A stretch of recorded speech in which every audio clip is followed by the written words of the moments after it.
Hey, fellow mathers. Before we get into this episode, we want to share with you how you can get access to free content, professional learning that will keep your students engaged and doing the math that matters.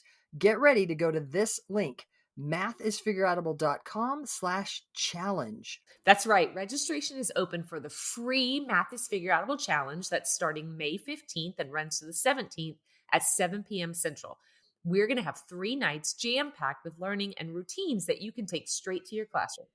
In these challenges, we have a great time. We do some math, talk about classroom experiences, give away super cool bonuses and prizes. You won't just walk away with routines that are naturally engaging and encourage your students to think mathematically. You'll also have a chance to win over $6K worth in prizes, including a few virtual PD sessions for your school. I'll be joined by my wonderful co-host Kim and special guest Jenna Labe. You can register at mathisfigureoutable.com/challenge for a fantastic learning experience. That's mathisfigureoutable.com/challenge. Now on to the show. Hey, fellow mathematicians. You're listening to the podcast where math is figure-outable. I'm Pam. And I'm Kim. And you found a place where math is not about memorizing and mimicking, waiting to be told or shown what to do, but it's about making sense of problems, noticing patterns, and reasoning using mathematical relationships.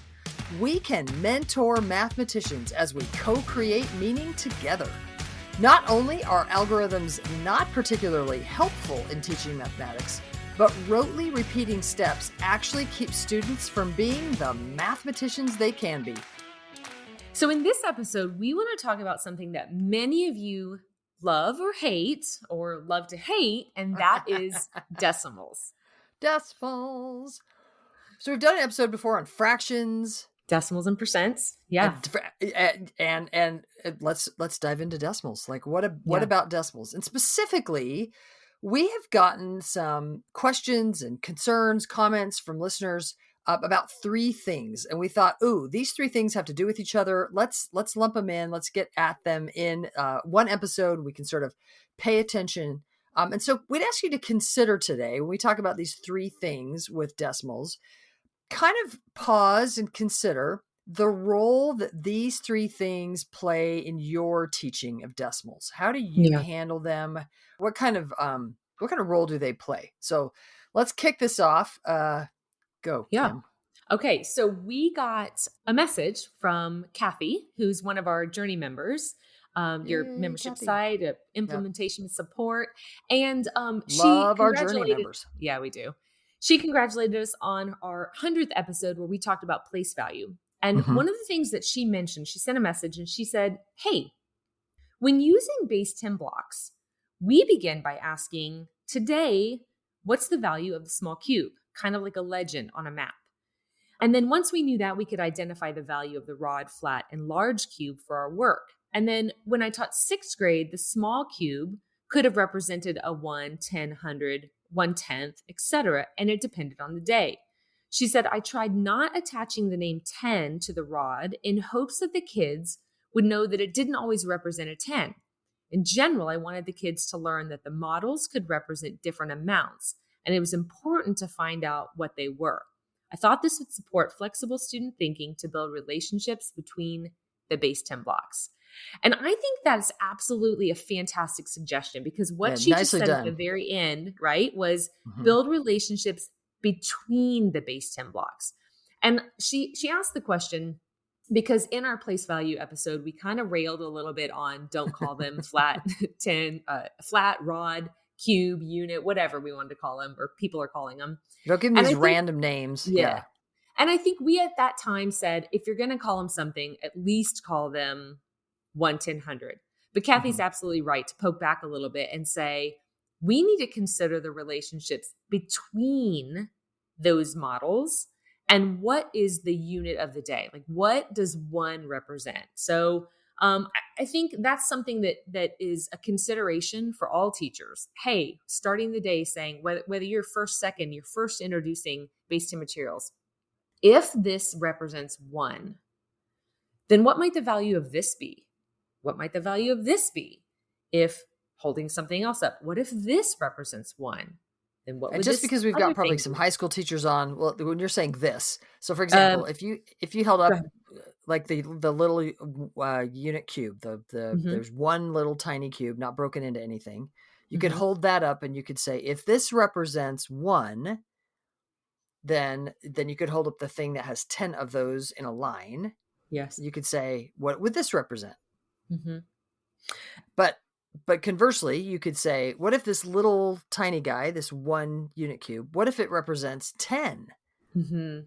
Then what would this sort of rod looking thing, we wouldn't call it that, right? You would hold it up. You're It would like, hold it then up, what yeah. is what are 10 of them? 10 of them stuck in a row here in a line. What would that represent? If one of these was 10, then what does this represent? And then you could also do 10 of those tens. So now that sometimes teachers will call that a flat. Often we sort of said at least called it a 100. But if the unit cube represented 10, then 10 of them would represent 100. So now I've got that sort of 10 line, that line of 10 cubes that sometimes people call a rod. That thing now represents 100. Well, Yeah. if I've got 10 of those, that flat thing that's 10 of those rods, what would that represent? Now I'm using words to sort of help people kind of know what, but we don't want to call them that. We just want to hold them up. Then what would Mhm, this represent? mhm. Because there's a lot of reunitizing that happens, and that's really, can be challenging, right? Ooh, and you It's just threw that word out. We might want to sorry. define that. Sorry, I didn't mean to interrupt you. Keep going.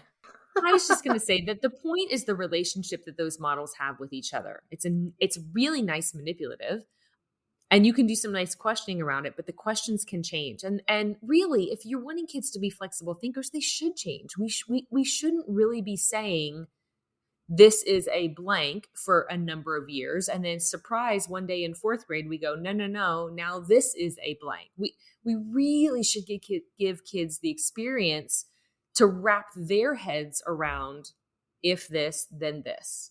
Okay, well, now if this then what?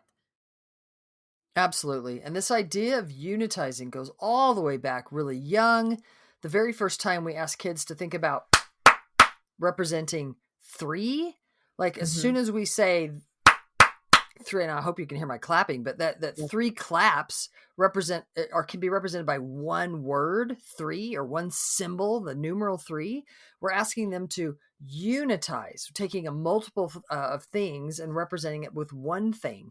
Yeah. And then what you're describing is that we've got these materials that we might assume, oh, well, of course, that little one unit cube, of course, that's one. And you put 10 of them together. Of course, that's 10. By the way, as soon as you get to 10, you're reunitizing in a different way because now you've got 10 objects.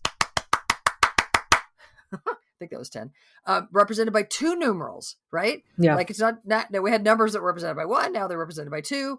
And so now what we're suggesting is that as Kathy Fosno would say, the mathematics is not embodied in the manipulative. It's not just apparent and obvious, that we want to help students be flexible with those materials. Did I say that well? Yeah. Yeah, you did. And really, we said that this was going to be an episode about decimals, right? And so I think a Oh, lot of yeah. times that that in early grades, we don't see kids struggle quite as much with, base 10 materials because we've only asked them to consider it 1, 10, 100, maybe 1,000, right? We've only said this is the thing that they are. It's when we hit decimals that all of a sudden we've reunitized, we've shifted what we ask kids to be considering, and it happens to be with decimals. And so we go, oh, they don't understand decimals. So it's not that the model is bad. It's probably some of the telling that we do with relation to base 10 materials, and we can just shift that a bit. And I think that's absolutely necessary. So let's shift from telling, here is what they are, to Hmm. asking if this cube, and so if you think of the large cube that has 1,000 of those little unit cubes in it, if this cube represents 1, Hmm. then what is this flat of 100 of those unit cubes? Or Hmm. what is this rod of 10 of those unit cubes? How do And those relate? and Yeah. we might have to supply the name tenth, hundredth, thousandth, but they Mm-hmm. certainly can tell us how many of them are needed to create one whole. We can certainly figure it out. And in the Yeah. figuring, in the deciding what those then, how many of them are, and we can supply the name as kids wrestle with those relationships. That's the power of the base 10 materials. Right. Not just in handing it to them and telling, oh, now today, this is what they are. No. Mhm. It's like in the questioning and the having the kids grapple with those relationships. Mhm. All right. Absolutely. Totally cool. One other thing I'd like to bring up about base 10 materials. What we've just said is, again, if you question well, they're good. If you just tell, it's not so good.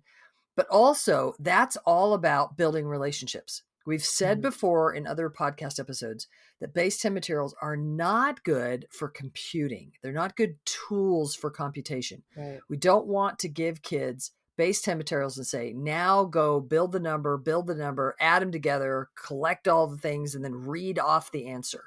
Mhm. That's not helping students develop the sense of size and magnitude and facility with strategy.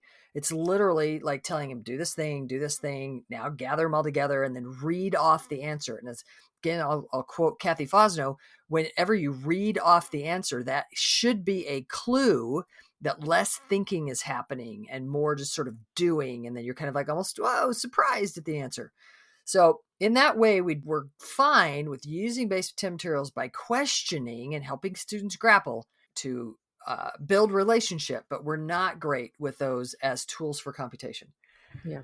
The reason I bring that up is that the second thing we wanted to talk about in today's podcast is exploding dots. So James Tanton, great guy, mathematician, has some nice stuff out there, has this thing where he talks about exploding dots. And people will often ask me, Pam, what do you think about exploding dots? It's so good, whatever. I would suggest that exploding dots are like the thing of how do you say that? The idea of using exploding dots helped from what I've heard. So when I heard James Tanton introduce this for quite a while ago, actually, when I heard his story about kind of how exploding dots came to him, it was all about him understanding our base 10 place system. But most of it was sort of, at least when I heard it, most of it was kind of geared around understanding the algorithms. He said, oh, I get what's happening. I get that it's sort of in this dot, it could explode into 10 of those things that are sort of in it. And in this dot, it could sort of explode into 10 of those things that are in it. In a huge way, he was understanding our place value system, that 100 has 10 tens in it. Those sort of 10 dots would pop out of there that would represent tens. And each of those tens could explode into 10 ones. And that I'm fine with exploding dots for the same thing, the same role that I'm fine with base 10 materials, in that they can help students build relationships, the relationships between the different values in our base 10 place system. I am not fine with exploding dots being so emphasized as a way to understand the algorithms. I mean, if that's your goal, okay. So I've sat in sessions and I've talked to other leaders and they were so excited. They're like, oh my gosh, this is going to revolutionize all the things. And I said, to what end? And they're like, because now we finally understand the algorithms, to which I chuckle just a little bit because I'm like, yeah, like it took like how long and how much and all the things before you understood them. But how is that helpful? Okay, if your goal is understanding the algorithms, you bet. Not my goal. Not our goal. Our goal is not getting more and more proficient at the algorithms or understanding them any better. Our goal is something completely different. So hear me clearly. I'm not saying James Tanton bad, exploding dots bad. Nope. He had fantastic insight into our base 10 place system and how the algorithms work. And if that interests you, go for it. I don't find it all that particularly helpful in computation. So just parsing those out again, both both base 10 materials and exploding dots are fine to help students understand, to help question them through, have them grapple about the relationships. I'm not interested in using them as tools for computation. So what can we relate kids to? Oh yeah. What can we do Yeah. with decimals? So a third thing that people will ask us about is, Pam, what do you think about using money to help kids understand decimals? And Kim, what's our answer to that? Well, honestly, it's like the most relatable thing, right? But people will say to Bam. us, but kids don't know money. And to which we say, but they need to, right? Oh my All the more gosh. reason. Yeah, Oh, all all the the more more reason that reasons. we So must. we Yes, have we to give kids experience with money for so many reasons other than just school understanding math, right? decimals. Life, Yeah. like life in general, they need some experience with money. But it is by far the most important relationship that they can have to decimals is thinking about money. We love having kids think about tenths as dimes and hundredths as pennies, and we And cannot let thousands, go. thousands can be parts of pennies. Yeah, yeah, Absolutely. Parts of pennies, yeah. not a problem at all. Yeah, sorry, I didn't mean to interrupt you. No, it's okay. I was just going to say that it gives an anchor to recording decimals and recognizing decimals in written form. Absolutely.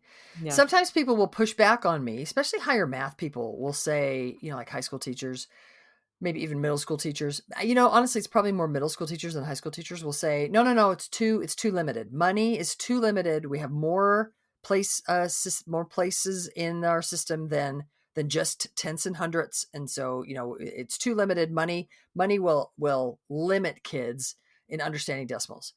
To which I say, but that doesn't mean that it's a bad starting place.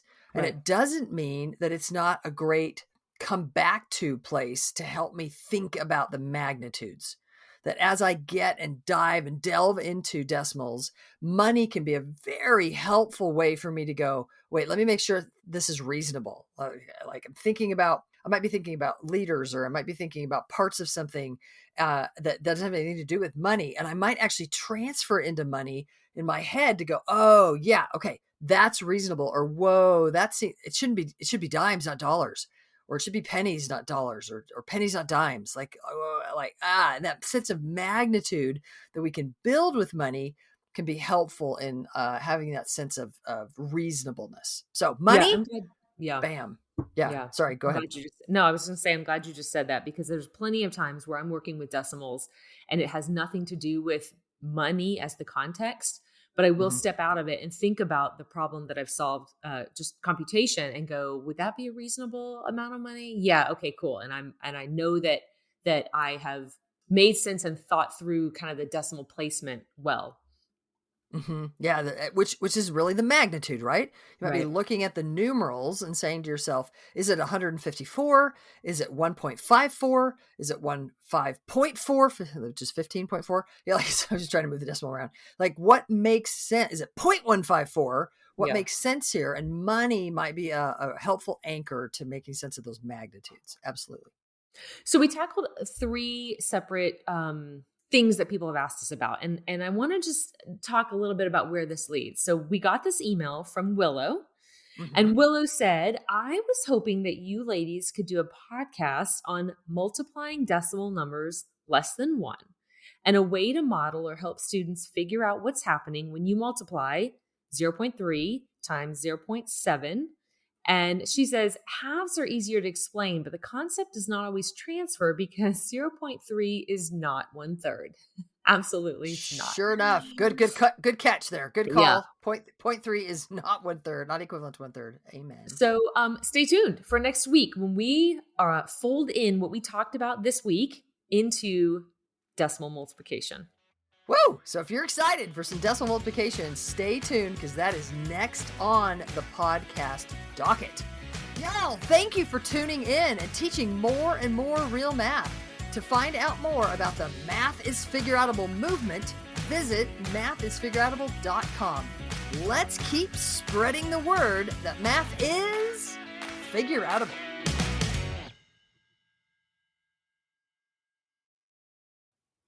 Thank you for listening and making math more figureoutable.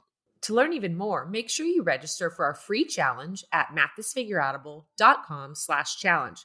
You are not going to want to miss the evenings of May 15th through 17th, starting at 7 p.m. Central. Math teaching, go register now. That's mathisfigureoutable.com/challenge. Join us to make math more and more figureoutable. And if you can't join live, register and we'll send you access to the recordings. We'll see you there.